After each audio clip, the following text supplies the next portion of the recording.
मुद्दे के लिए आजादी, हम लेके रहेंगे आजादी, तुम कुछ भी कर लो आजादी। नमस्कार, मैं रवीश कुमार। सुप्रीम कोर्ट ने दिल्ली और एनसीआर के कुत्तों को लेकर एक फैसला दिया। इस फैसले के खिलाफ बहुत से पशु प्रेमी सड़क पर उतर आए और विरोध करने लगे, तो लोगों का एक दूसरा तबका उन्हीं के खिलाफ हो गया। उनके मुद्दों का मजाक उड़ाने लगा और 100 तरह के मुद्दे गिनाने लगा। इस पर चुप रहे, उस पर चुप रहे, लेकिन सड़क पर उतरे तो कुत्तों के लिए। इससे पता चलता है कि जनता के अलग अलग वर्ग में एक दूसरे को लेकर कितना गुस्सा है। लेकिन क्या यह तर्क ठीक है? कुत्तों के लिए निकलने वाले लोग लोकतंत्र के बुनियादी सवालों के खिलाफ ही हैं। क्या यह सही है?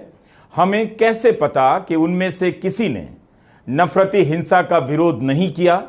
हमें कैसे पता कि उनमें से किसी ने बुलडोजर से किसी के घर गिराने का विरोध नहीं किया या वोट चोरी का विरोध नहीं किया? क्या इनका विरोध करने वाले लोग इन प्रश्नों का जवाब ठीक ठीक जानते हैं या अंदाजे से अपने भीतर के गुस्से को उन पर थोपना चाहते हैं, भड़ास निकालना चाहते हैं कि आदमी यहां मर रहा है, बात कुत्तों के अधिकार की कर रहे हैं?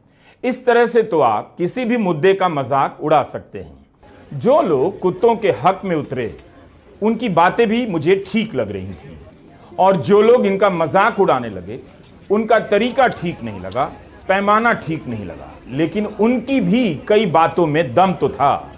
तो उन तर्कों को लेकर बहस होती तो कम से कम पता चलता कुत्तों को उठाकर शेल्टर होम में भेजने के फैसले का समर्थन क्यों किया जा रहा है और विरोध क्यों हो रहा है। एकदम से सुप्रीम कोर्ट के फैसले का विरोध करने वालों के खिलाफ तरह तरह की बातें कही जाने लगी। यह उसी दिन की घटना है जिस दिन विपक्ष के 300 सांसदों ने दिल्ली में वोट चोरी को लेकर चुनाव आयोग के मुख्यालय तक मार्च करने की योजना बनाई और उन्हें हिरासत में ले लिया गया। अब इस बात को लेकर बेजुबान कुत्तों को लेकर सड़क पर उतरे लोगों का मजाक उड़ाया जाने लगा कि वोट के अधिकार के लिए सड़क पर नहीं आए, कुत्तों के लिए सड़क पर आए। एक बार सोचकर देखिएगा, इस आलोचना में क्या बहुत दम है? सबसे पहले यह याद रखिए कि सांसदों का मार्च केवल सांसदों का था। सांसदों ने दिल्ली की जनता से कोई अपील नहीं की थी। दूसरा, कुत्तों के लिए प्रदर्शन कर रहे हैं, इसलिए उनके क्लास और उनके सवाल का मजाक नहीं उड़ाना चाहिए। कौन किस मुद्दे पर आगे आता है, यह उसका चुनाव है, इसका सम्मान करना चाहिए। बेशक उससे उम्मीद की जानी चाहिए कि वह वोट चोरी के सवाल को भी उठाए और दिल्ली की झुग्गियों को तोड़े जाने का विरोध करे। अपने घरों में काम करने वाले लोगों को मुसलमान, बंगाली या बांग्लादेशी के नाम पर भगाने का भी विरोध करे। लेकिन क्या झुग्गी वालों के लिए केवल वही लोग सड़कों पर नहीं आए जो कुत्तों के लिए सड़कों पर आए? ऐसा कहने वाले क्या खुद झुग्गी वालों के समर्थन में आगे आए? कुत्तों के लिए बोलने वाले भी झुग्गी वालों के लिए बोल रहे थे, बस उनकी आवाज कुत्तों के मामले में थोड़ी सी सुन ली गई। इसमें कसूर उनका नहीं। शायद यही इस बहस की सार्थकता है कि दोनों तरफ से लोग एक दूसरे की कमियों को उजागर कर रहे हैं, एक दूसरे की चुप्पी की गिनती कर रहे हैं, याद दिला रहे हैं आप इस पर चुप रहे और हम इस पर चुप रहे। यह अच्छी बात है, लेकिन कुत्तों के लिए आवाज उठाना गलत बात नहीं है। उनके लिए करुणा का भाव रखना एकदम सही बात है। उम्मीद है आप मेरी बात ध्यान से सुन रहे होंगे। क्या यह बड़ी बात नहीं कि बिहार की 8 करोड़ जनता अपने वोट के अधिकारों को लेकर सुप्रीम कोर्ट की तरफ देख रही?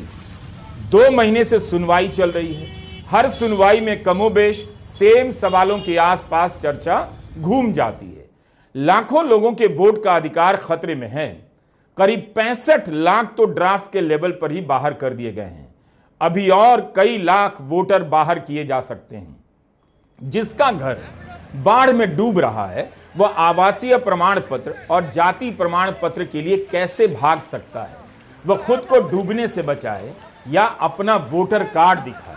लेकिन क्या यह अच्छी बात नहीं कि इसी दिल्ली में योगेंद्र यादव, वृंदा ग्रोवर, कपिल सिब्बल, प्रशांत भूषण, अभिषेक मनु सिंघवी, सिद्धार्थ सिंह जैसे वकील हैं जो 1600 किलोमीटर दूर के इन गरीब मतदाताओं के अधिकार के लिए लड़ रहे हैं। बिहार की 2.5 करोड़ आबादी महीने का 6,000 भी नहीं कमा पाती, बहुत गरीब है, पूरी तरह साक्षर भी नहीं, कम पैसे में काम करने वाले लोग हैं। उनके लिए तुरंत फैसला तो नहीं आया, लेकिन सुनवाई तो हो रही है। बेशक आप सुप्रीम कोर्ट से यह शिकायत कर सकते हैं, लेकिन इसे खारिज नहीं कर सकते कि सुप्रीम कोर्ट ने इतनी जल्दी कुत्ता प्रेमियों की बातों को सुना और अपने ही 2 जजों की बेंच के फैसले को 3 जजों की बेंच के सामने भेज दिया और 24 घंटे के भीतर सुनवाई तय कर दी। क्या यह खुशी की बात नहीं कि हमारी राजधानी में ऐसे प्रभावशाली लोग हैं जिनके सवालों का सुप्रीम कोर्ट पर असर हो रहा है। उन्होंने बेजुबान जानवरों के लिए आवाज उठाई। उनमें से कई लोग जो अलग अलग तरीके से समाज की सेवा करते हैं, कई लोगों से बेहतर तरीके से करते हैं। इनमें से बहुत से लोग लोकतंत्र के लिए चिंतित रहते हैं, इसके लिए लड़ने वालों के पीछे भी खड़े रहते हैं, जंगलों से लेकर पानी के लिए बोलने आ जाते हैं। एक सिरे से सभी को नकार देना ठीक नहीं, लेकिन उन्हें इसकी परवाह नहीं है। इसके बाद भी वे कुत्तों के लिए लड़ने उतरे हैं, उतर रहे हैं, उतरेंगे। इन्हीं में से कई लोगों ने सड़क पर भटक रहे कुत्तों के लिए उपाय निकाले, उन्हें शरण दी, भोजन दिया, प्यार दिया। क्या यह अच्छी बात नहीं कि इसी दिल्ली में कुछ लोग हैं जो कुत्तों के अधिकार के लिए, उनके साथ होने वाले अत्याचार के खिलाफ आवाज उठा रहे हैं? लोकतंत्र में हर तरह की आवाजें उठनी चाहिए और हर तरह के मुद्दों के लिए लोग होने चाहिए। मुझे तो लगता है कि इस अंधेरे दौर में हर दिन उम्मीद का तिनका जुटाना ही बड़ा काम है और सुप्रीम कोर्ट का अपने फैसले को 3 जजों की बेंच के सामने भेजना उम्मीद का ही एक छोटा सा तिनका है। लेकिन वो लोग भी अपनी जगह बिल्कुल ठीक हैं जो इस अवसर पर याद दिला रहे हैं कि 5 साल से उमर खालिद, खालिद सैफी, मीरन हैदर, गुलफिशां, शर्जिल इमाम, शिफाउर रहमान जेल में हैं। सुरेंद्र गाडलिंग और महेश रावत एक अन्य केस में 7 साल से जेल में हैं। आज तक ट्रायल नहीं हुई, जमानत नहीं मिल रही। इस अन्याय को हर मौके पर याद करना चाहिए और उम्मीद रखनी चाहिए कि जो लोग कुत्तों के लिए सड़कों पर उतरे हैं वे भी इस बात को महसूस करते हैं। बल्कि मैं खुद कई लोगों को जानता हूं जो इस अन्याय पर शर्म से सर झुका लेते हैं। इसलिए जिन लोगों ने कुत्तों के अधिकार के लिए, उनके साथ होने वाले अत्याचार के लिए आवाज बुलंद की, उनकी तारीफ होनी चाहिए, उनसे उम्मीद भी होनी चाहिए, लेकिन उनका तिरस्कार नहीं करना चाहिए। आजादी की पूर्व संध्या पर सुप्रीम कोर्ट ने कितना अच्छा काम किया, वरना कुत्तों को उठाकर जाने किस तरह के शेल्टर होम में ले जाया जाता, उनके साथ कितना अत्याचार होता। अदालतों के लिए भी अच्छा है कि सुनने का अभ्यास जारी है। जीएन साईं बाबा का केस याद होगा। बॉम्बे हाई कोर्ट ने उन्हें जमानत दे दी। महाराष्ट्र सरकार तुरंत सुप्रीम कोर्ट चली गई। शनिवार का दिन था, छुट्टी का दिन। सुप्रीम कोर्ट ने तुरंत सुनवाई की और बॉम्बे हाई कोर्ट के उस फैसले पर रोक लगा दी। उसी बॉम्बे हाई कोर्ट की अलग बेंच से कहा, इस फैसले को फिर से सुनिए। ऐसा पहली बार हुआ यह तो नहीं कह सकता, लेकिन ऐसा मैंने पहली बार सुना। बॉम्बे हाई कोर्ट की एक बेंच का फैसला रुक गया और उसी हाई कोर्ट की दूसरी बेंच ने सुनना शुरू कर दिया। यह जमानत का फैसला था। साईं बाबा की जमानत पर दोबारा सुनवाई हुई, 1 साल तक हुई। उससे पहले 2014 से लेकर 2022 तक करीब 8 साल वे जेल में रह चुके थे। 2017 से 2022 के बीच बॉम्बे हाई कोर्ट की नागपुर बेंच उनके मामले में सुनवाई कर चुकी थी। उसके बाद बॉम्बे हाई कोर्ट की दूसरी बेंच ने भी साईं बाबा के मामले की सुनवाई की और जमानत दे दी। जमानत अधिकार है, बेल अपवाद है। 1000 बार दोहराने वाले सुप्रीम कोर्ट से उस दिन उम्मीद टूट गई, लेकिन बॉम्बे हाई कोर्ट की 2 अलग अलग बेंच से 2-2 बार उम्मीद पास हो गई। यही तो उम्मीद का छोटा सा तिनका है जिसे हम और आप बटोर रहे हैं। पेड़ के नीचे बैठकर ताकते रहते हैं कि कोई तिनका टूटे और सहेज लें। बस जीएन साईं बाबा को यह तिनका नहीं मिला। उनकी उम्मीदें टूट गईं, बीमार होते गए, जेल से बाहर आए, लेकिन ज्यादा दिन नहीं जी सके। हो सकता है कुत्ते के लिए बोलने वाले लोगों ने कुछ ना बोला हो, लेकिन यह भी तो हो सकता है कि उन्हें पता ना चला हो। और हम कैसे कह सकते हैं कि उन्होंने नहीं बोला है? क्या साईं बाबा के लिए वे लोग सड़कों पर उतरे थे जो कुत्तों के लिए बोलने वालों को टारगेट कर रहे हैं? आजादी, हम लेके रहेंगे आजादी, तुम कुछ भी कर लो। आजादी। इतना जरूर दिखा कि एक बड़ा एंकर इस भीड़ में दिख गया जो कुत्तों की तरफ से करुणा का बखान कर रहा था, लेकिन इंसानों के साथ हो रहे अन्याय पर चुप रह जाता है। फिर भी यह अच्छी बात है कि उसके भीतर किसी के प्रति करुणा बची रह गई है। करुणा बची रहनी चाहिए, तभी इंसान के बचे रहने की संभावना बची रहेगी। लोग बहुत प्यार करते हैं कुत्तों से, बच्चों की तरह। बच्चों की तरह प्यार करने वाले अच्छे होते हैं। पुतिन की जर्मनी की चांसलर के साथ मुलाकात चल रही थी, तभी पुतिन का शेरू आ गया। जरूरी नहीं कि इसका नाम शेरू ही हो, लेकिन इसे देखकर मुझे शेरू ही कहने का मन हो रहा है। दरअसल अब जब इस देश में सब खत्म हो गया है, तो ये मत कीजिए कि आपस में ही हम एक दूसरे के गिरेबान पकड़ लें, एक दूसरे को जमीन पर पटक दें। मैं बस यही नहीं चाहता। जिस मैदान में हमने अपनी संस्थाओं को खत्म होते देखा है, उसी मैदान में हम एक दूसरे को खत्म ना करें, क्योंकि अगर कुछ नया होना है तो इन्हीं लोगों में से होना है जो कुत्तों के लिए बोल रहे हैं और जो कुत्तों के लिए बोलने वालों को अनाप शनाप सुना रहे हैं। मत कीजिए ऐसा। कुत्तों के काट लेने से ज्यादा खतरनाक है किसी को फर्जी आरोपों में जेल में डाल देना, किसी के घर में घुसकर छापे मारना, डरा देना। यह बातें निराश करने के लिए नहीं कह रहा, बल्कि याद दिलाने के लिए कह रहा हूं कि सुप्रीम कोर्ट ने कई बार ईडी को फटकार लगाई, लेकिन इसके बाद भी ईडी को फर्क नहीं पड़ा। मगर उसी सुप्रीम कोर्ट ने ईडी से इतना तो कह दिया, आपका व्यवहार क्रूक की तरह लगता है। क्रूक मतलब अपराधियों की तरह लगता है। यही उम्मीद का वो तिनका है जिसके टूट जाने और हमारे पास आ जाने का इंतजार कर रहे हैं। पूर्व chief justice DY Chandrachud retirement के बाद सरकारी घर नहीं छोड़ रहे थे। सुप्रीम कोर्ट के प्रशासन को कहना पड़ा, घर तो खाली कर दीजिए। जवाब में उन्होंने कहा, घर ढूंढ रहे हैं, लेकिन फिर दूसरे सरकारी मकान में चले गए। किस बात के लिए उन्हें सरकारी मकान मिला है, यह तो कोई नहीं पूछ रहा। मगर बार संघ के अध्यक्ष विकास सिंह ने खुलेआम कह दिया, यह गलत है। तय अवधि के बाद भी उसी मकान में रहने से आशंकाएं पैदा होती हैं, कहीं किसी फैसले के बदले उन पर कृपा तो नहीं बरस रही। क्विड प्रो को। अब वे सरकारी बंगले में चले गए, जबकि उन्हें सरकारी घर मिलने का कोई नियम नहीं। यह विकास सिंह का बयान है जो छपा है। यही उम्मीद का तिनका है। जब जज पर मकान के लिए संदेह हो जाए तो एक वकील सच बोल देता है। इसलिए उस दिन हताश नहीं हुआ जब पूर्व चीफ जस्टिस DY चंद्रचूड़ को दूसरा सरकारी घर दिया गया, क्योंकि मुझे तिनका मिल गया था। इसके लिए हम आपस में एक दूसरे का कुर्ता फाड़े, यह ठीक नहीं। कितनी अच्छी बात है, दीवारें दरक रही हैं। जिनकी वजह से दरक रही हैं वो सब दर्ज हो रहे हैं। आप देख पा रहे हैं, जो बचा रहे हैं वह भी तो दर्ज हो रहे हैं। यही है उम्मीद का तिनका जिसे लेकर कुत्तों के लिए लोग सड़कों पर उतरे हैं। इन्हें यकीन है कि बोलना जरूरी है और बोलने से कुछ हो जाएगा। बस यही यकीन 140 करोड़ की आबादी में अगर एक के भीतर भी बची रह जाए तो वोट चोरी से सरकार बनाने वाले बीच रात में एक बार उठकर दरवाजे की तरफ देखेंगे, कहीं जनता आ तो नहीं रही है। आप मेरी बात सुन रहे हैं? मैं ज्यादा बोलता हूं। अन्याय के खिलाफ बोलना इतना कम हो गया है कि ज्यादा बोलना पड़ता है। जब भी उम्मीद का कोई तिनका नजर आए उसे सहेज लीजिए। इसलिए जो लोग सड़कों पर उतरे हैं, प्लीज उनका मजाक मत उड़ाइए, बल्कि उनकी बातें सुन लीजिए। अपनी भी कहिए। लोग कुत्तों को प्यार करते हैं, केवल अमीर लोग प्यार नहीं करते। बहुत से साधारण लोग भी कुत्तों को बहुत प्यार करते हैं।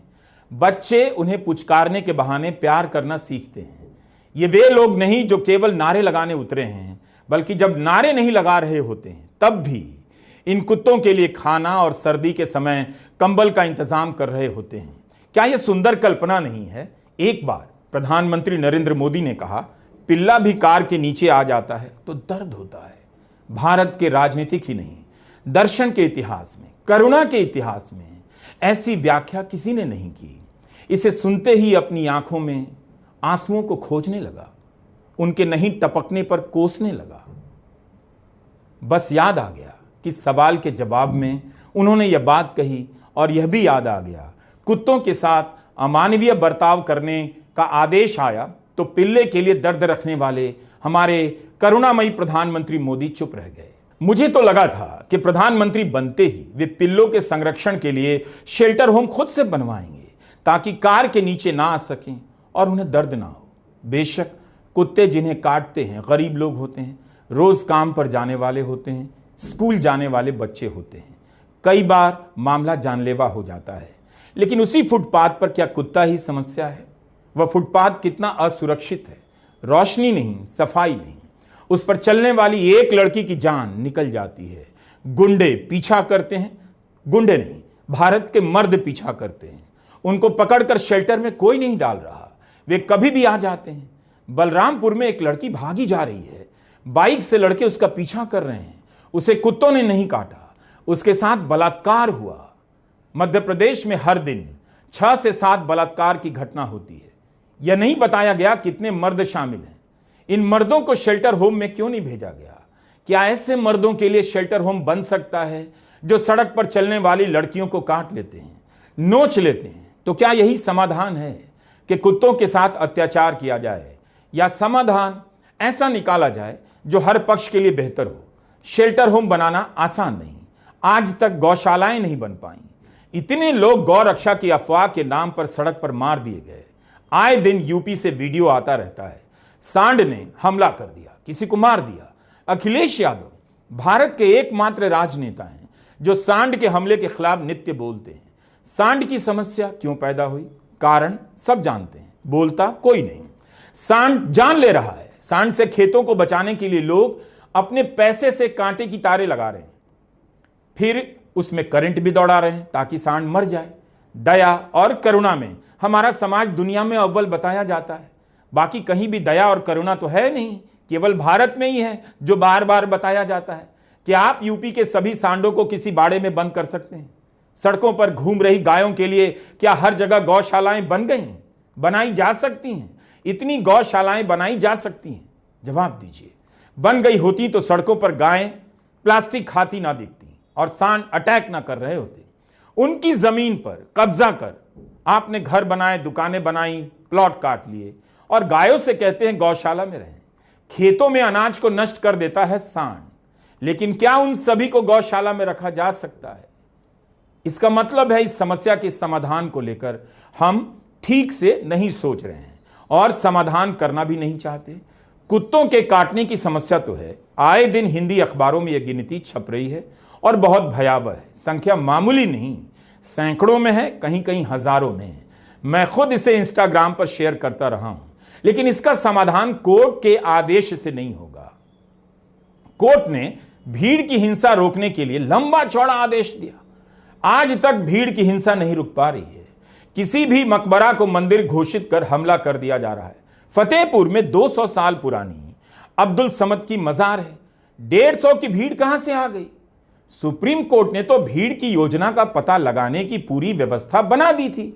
क्या कोर्ट चेक करेगा कि उसके दिशा निर्देशों का पालन हो रहा है या नहीं? अभिषेक शुक्ला, विनय तिवारी, प्रसून तिवारी, आशीष त्रिवेदी, पप्पू सिंह चौहान, धर्मेंद्र सिंह, अजय सिंह, पुष्पराज पटेल, ऋतिक पाल, देवनाथ धाकड़े, इन सब के नाम एफआईआर में। ये सब फतेहपुर के नए इतिहासकार हैं।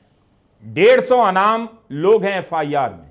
ये उस भीड़ का हिस्सा थे जिसे रोकने के लिए सुप्रीम कोर्ट ने कई साल पहले आदेश दिया। लेकिन हुआ क्या? गाय से लेकर भीड़ अभी तक सड़कों पर है और आदेश केवल कुत्तों के लिए कि ये काट रहे हैं तो उठाकर बंद कर दिया जाए। बंदरों को भगाने के आदेशों का क्या हाल हुआ हमने देखा है। मुझे भी कुत्तों से डर लगता है बहुत। जिनके घर जाता हूं मेरे लिए अपने कुत्ते बंद कर देते हैं। कभी कभी उसी कुत्ते से प्यार करने लग जाता हूं, पता नहीं चलता कब डर जाता हूं, कब दोस्ती हो जाती है। लेकिन इन्हीं छोटे छोटे मसलों से आप बड़े बड़े मसलों से लड़ने के लिए तैयार होते हैं। दिल्ली, मुंबई की सड़कों पर उतरे लोगों ने उस दौर में सड़क पर उतरने का काम किया है जब कोई बोल नहीं पाता है। कोर्ट का फैसला व्यवहारिक नहीं है। उसे लागू करना संभव ही नहीं। लागू करने के नाम पर कुत्तों के साथ अत्याचार होगा, लेकिन उनके लिए लड़ने वालों के साथ आप अत्याचार मत कीजिए। जो लोग सड़कों पर उतरे हैं वो कुछ विकल्प भी बता रहे हैं। शेल्टर समाधान नहीं है, टीकाकरण है, बीमार कुत्तों का इलाज संभव है। रेबीज को लेकर हवा खड़ा करना भी ठीक नहीं। रेबीज के टीके का इंतजाम करना सरकार का काम है, वह तो वैसे भी करना है जो ठीक से नहीं करती। तो इसका मतलब यह नहीं कि सड़कों से कुत्तों की सफाई करने लग जाएं। उन्हें ट्रेन किया जा सकता है, जैसे भारत के लोगों को डरने और चुप रहने के लिए ट्रेन किया जा चुका है। कुत्तों को भी किया जा सकता है। बारिश होती है, कोई बारिश पर कविता लिखती है, कोई बारिश के कारण कीचड़ में गिर जाती है। बारिश का क्या करेंगे? शेल्टर होम में भेज देंगे या जहां कीचड़ की समस्या है उसे ठीक करेंगे। इंसान ने सबसे पहले कुत्ते को पालतू बनाया। कुत्ते ने इंसानों को कभी पालतू नहीं बनाया। उसे पालतू बना दिया उसके डर ने, ईडी, इनकम टैक्स और पुलिस के डर ने। किसने? कुर्सी पर बैठे अफसरों के भेष में अपराधियों के गिरोह ने। इस डर से निकलकर जो भी आगे आए, जब भी आगे आए, जहां तक कदम बढ़ाए वहां तक उसका स्वागत कीजिए। देखिए कुत्तों से प्यार करने वालों में कितना दम है, उनकी बात से कितनी बातें निकल आईं। नमस्कार, मैं रवीश कुमार।